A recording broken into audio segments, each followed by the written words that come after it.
La loi d'amour. Deux êtres s'aimaient d'un amour pur et sans alliage, comptant bien en finir un jour par un bon mariage.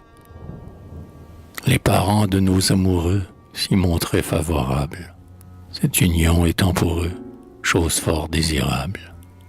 Mais tout de même, ils ouvraient l'œil sur leurs faits et leurs gestes, à seule fin qu'en un fauteuil, ils n'abusent des siestes.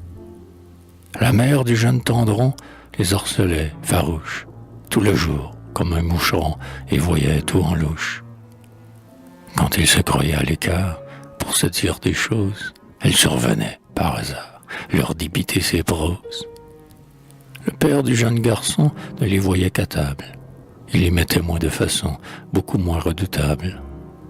Or, un jour, s'étonnant de voir ces amants en détresse, vous pensez, s'il voulut savoir, d'où venait leur tristesse.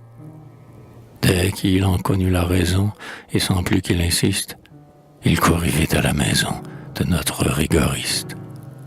Pourquoi contrister leur amour, dit-il à la commère, puisqu'aussi bien, dans quelques jours, iront devant le maire?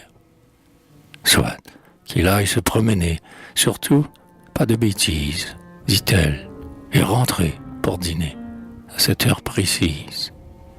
Voilà donc nos deux tourtereaux, pleins d'une ivresse folle, le cœur chaud comme Brasereau, partis à l'avant-vol.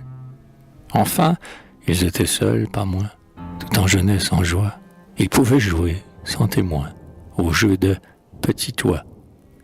Et puis, mon gaillard s'enhardit, au cours de la journée, si bien qu'ils prirent, comme on dit, un pain sur la fournée. Mais hélas, en sortant du bois, c'était fini de rire. Ne parlez pas tous à la fois, aurait-on pu leur dire.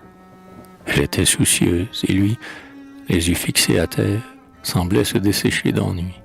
Quel était ce mystère? À 6 heures, ils étaient là, en bien triste équipage. Ah, mes enfants, vous voilà, à quand le mariage? Eh bien, nous avons réfléchi. Moi surtout, ou tout comme. Je ne ferai pas de chichi, répondit le jeune homme. Maintenant que je la connais, et malgré tout mon zèle, je ne m'accorderai jamais avec mademoiselle. Soyons heureux, ça vaut bien mieux, dit la philosophie, durant un jour que malheureux pendant toute la vie.